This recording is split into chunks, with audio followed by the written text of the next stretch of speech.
Hello, നമുക്കിപ്പോൾ വൈറലായിരിക്കുന്ന അത് trending ആയിരിക്കുന്ന ഇഫ ചിക്കൻ ഉണ്ടാക്കിയാലോ?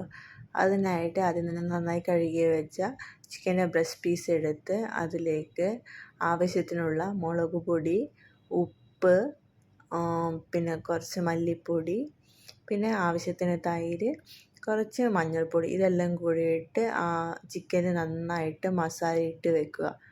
അറൗണ്ട് ഒരു 15 to half an hour minute rest ചെയ്യുക. അതിനുശേഷം ഒരു പാൻ അടുപ്പത്ത് വെച്ച് അതിലേക്ക് എണ്ണ ഒഴിച്ച് നമ്മൾ മസാല പുരട്ടി വെച്ചിരിക്കുന്ന ചിക്കൻ അതിലേക്ക് ഇടുക, ഇട്ട് വേവിക്കുക.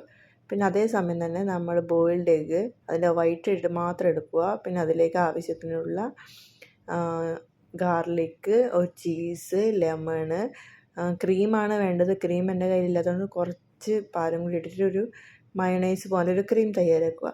പിന്നെ ആ ക്രീം എന്ത് ചെയ്യണമെന്ന് വെച്ചാൽ നമ്മൾ ഉണ്ടാക്കിയ ചിക്കൻ്റെ മേലെ തടവി കൊടുക്കുക. സോ ഇത്രയേ ഉള്ളൂ ഇഫ ചിക്കൻ. എല്ലാവരും ഒന്ന് ട്രൈ ചെയ്യണേ. Bye bye.